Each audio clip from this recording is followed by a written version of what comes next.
Pakistan's largest province, Balochistan, may not mean much to many people, but among the experts, it's known as a sectarian terrorism hotbed, and some U.S. lawmakers are even calling for its independence. Archie's Gaina Chichikan explains the region and its importance. Balochistan.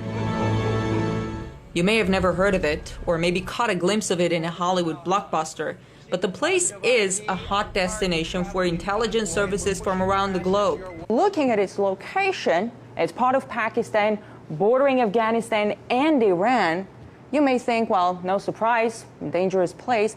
But apart from being a dangerous place, Balochistan is of big geopolitical importance, where major world powers have interests.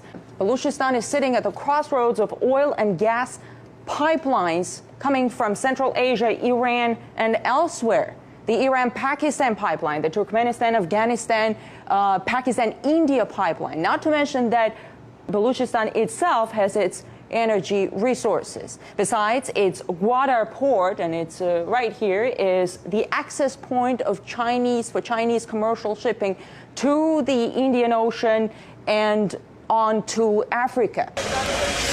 But all the violence and instability there doesn't make it an easy place for business.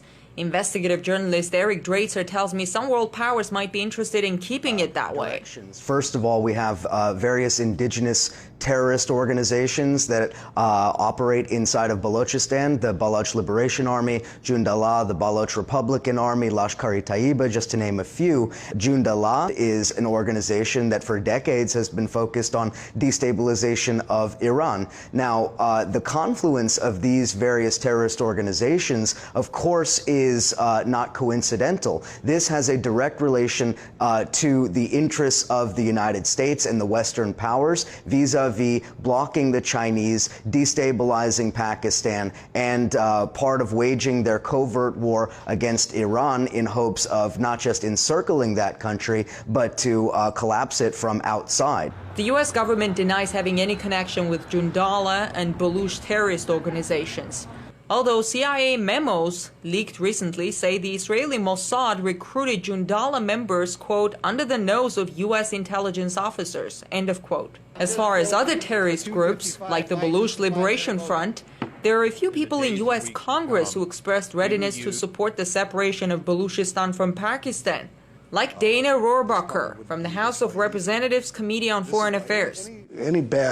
Anything that's coming up right now that the Pakistanis don't like about our attitude is being caused by actions taken by their government. As far as who could benefit from instability in Balochistan, most experts say it's extremists of all kinds. Mainly Al-Qaeda and its affiliates, and as well as the Taliban. They certainly have an interest in maintaining instability. But some also see Balochistan as a key square on the geopolitical chessboard.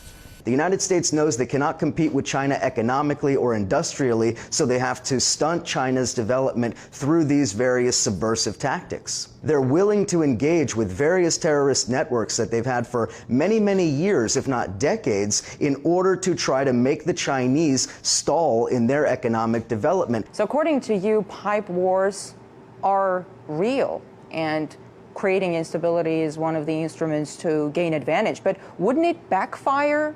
The terror, violence, instability? Could it backfire in terms of terrorist reciprocation against the United States? This is entirely possible, but that didn't prevent the United States in the late 1970s from financing and supporting the Mujahideen against the Soviets. Allegations that some global powers may be stoking violence in a place like Balochistan for their geopolitical interests are quite disturbing and raises the question whether pipeline wars are a reality. In Washington, I'm Ganesh Chekan.